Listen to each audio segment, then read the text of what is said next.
Hello बच्चों, मैं अर्चना श्रीवास्तव आपका अपनी वर्चुअल क्लास में स्वागत करती हूँ।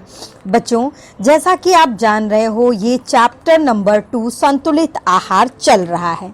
बच्चों, आज हम संतुलित आहार में कैलोरी क्या होती है उसके बारे में जानेंगे और किसको कितनी कैलोरीज की ज़रूरत पड़ती है ये जानेंगे।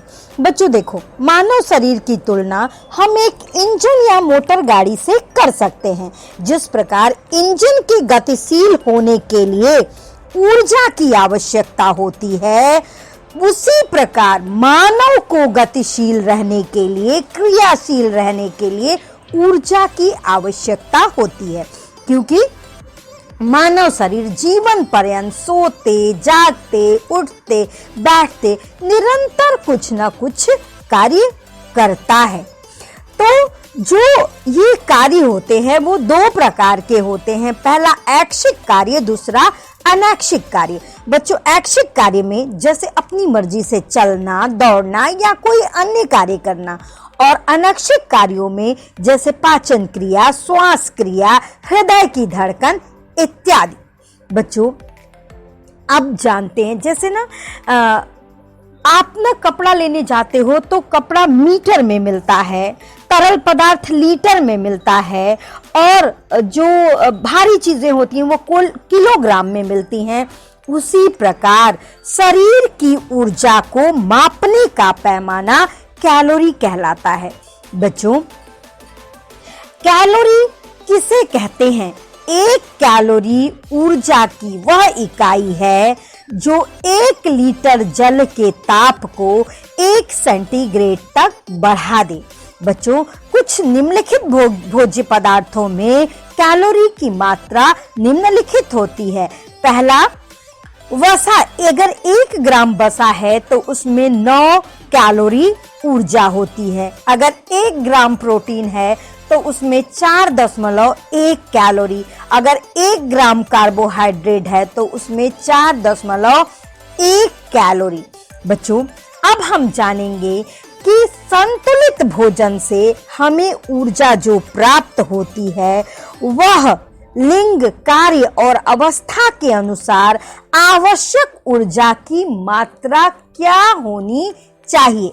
पहले देखते हैं कैलोरी की आवश्यक मात्रा की तालिका। आपकी स्क्रीन पे आ रहा है बच्चों, देखो। साधारण कार्य करने वाले पुरुष की जो आवश्यक कैलोरी होती है वो 2500 कैलोरी होती है, जबकि स्त्री की 2100।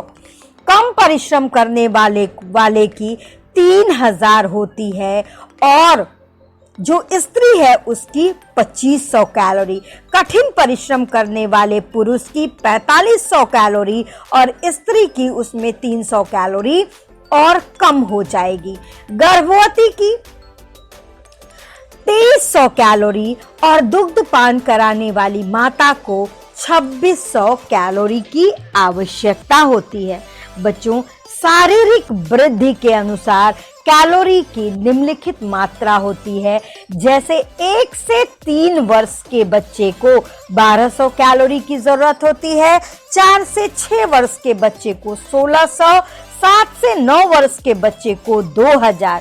इसी तरह 10 से 12 वर्ष के लड़के के लिए 25 कैलोरी तथा लड़की के लिए 2500 कैलोरी। 13 से 15 वर्ष के बच्चे के लिए 3200 कैलोरी और लड़की के लिए 2800 कैलोरी। 16 से 20 वर्ष के बच्चे के लिए 3800 कैलोरी और लड़की के लिए 3400 कैलोरी।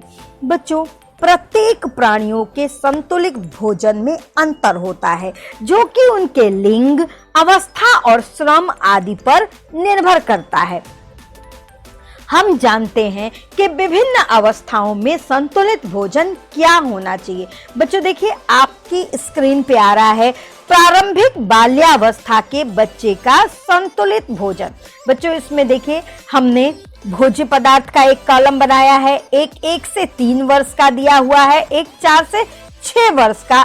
शाकाहारी और मांसाहारी बच्चे का अलग अलग दिया हुआ है, जिसमें भोज्य पदार्थ की मात्रा का वर्णन है कि किस भोज्य पदार्थ को कितनी मात्रा में व्यक्ति के आहार में शामिल करना चाहिए। बच्चों, आप इसे अपनी पुस्तक अपनी जो उत्तर पुस्तिका है उसमें नोट डाउन कर लें। अगला है बच्चों स्कूली बच्चों के लिए संतुलित आहार।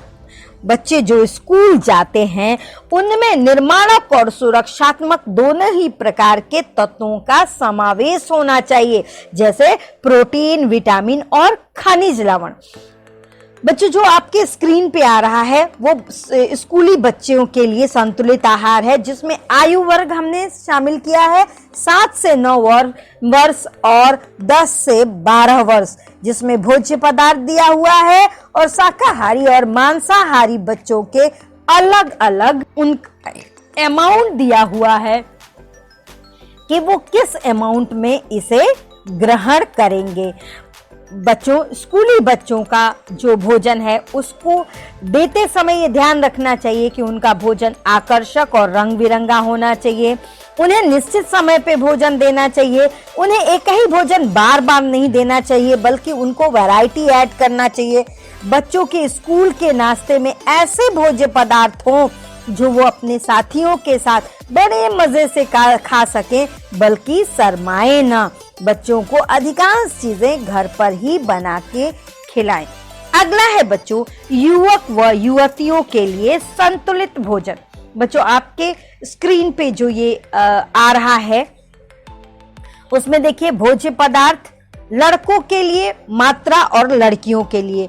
लड़कों के लिए 13 से 15 वर्ष के आयु वर्ग के लिए और 16 से 18 वर्ष के आयु वर्ग के लिए, और लड़कियों के लिए 13 से 18 वर्ष के आयु के लिए। बच्चों जो ये संतुलित आहार है वो लड़के और लड़कियों का अलग है, क्योंकि किशोरावस्था के बाद दोनों के शरीर की जो आवश्यकता है वो अलग अलग हो जाती है। जो लड़के हैं उनकी शारीरिक क्षमता और जो लड़कियां हैं उनकी शारीरिक क्षमता में अंतर हो जाता है। तो बच्चों ये अनाज, दालें जो भी इस लिस्ट में दिया है आप अपनी उत्तर पुस्तिका में नोट डाउन कर सकते हैं और उसी हिसाब से डाइट चार्ट बना सकते हैं। अगला है बच्चों वयस्क पुरुषों के लिए संतुलित भोजन की तालिका। बच्चों वयस्क जब व्यक्ति हो जाता है तब उसकी क्रियाशीलता के आधार पर उसकी भोजन तालिका बनाई जाती है। यहाँ पे आपके स्क्रीन पे आ रहा होगा जो हमने लिया है वयस्क पुरुष की भोजन तालिका, जिसमें हमने 3 कैटेगरी लिया है।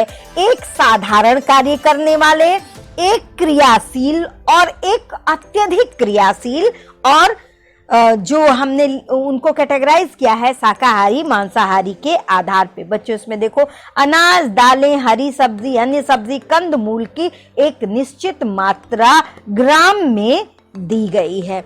अब अगला है वयस्क स्त्री के लिए संतुलित भोजन की तालिका। बच्चों इसको भी, चूंकि एक वयस्क स्त्री का भी क्या होता है उसकी क्रियाशीलता के आधार पे ही उसका भोजन तालिका बनती है, तो उसके लिए हमने ये स्क्रीन पे आपके आ रहा है, आप देखें इसमें भी साधारण कार्य करने वाली स्त्री, क्रियाशील स्त्री और अत्यधिक क्रियाशील स्त्री की जो तालिका यहाँ पे दी गई है। 40 वर्ष की आयु के पश्चात व्यक्ति धीरे धीरे वृद्ध होने लगता है। ऐसे में व्यक्ति को कम ऊर्जा वाली चीजें खानी चाहिए और ज्यादा उसे एंटीऑक्सीडेंट युक्त भोज्य पदार्थों को लेना चाहिए। स्त्रियां चूंकि बच्चों को जन्म देती हैं और दुग्ध पान कराती हैं, इसलिए पुरुषों की अपेक्षा उन्हें कैल्शियम और लोहे की पर्याप्त मात्रा देते रहना चाहिए। बच्चों ये हुआ पूरा आपका कि संतुलित आहार की पूरी तालिका हुई कि किसको कितना आहार देना चाहिए। इस तालिका के हिसाब से बच्चों आप डाइट प्लान कर सकते हो। इसी के साथ बच्चों अगर आपको वीडियो पसंद आया तो लाइक और सब्सक्राइब करना ना भूलें और अपने दोस्तों को शेयर करें ताकि वो ज्यादा से ज्यादा लाभान्वित हो सके। थैंक यू बच्चों।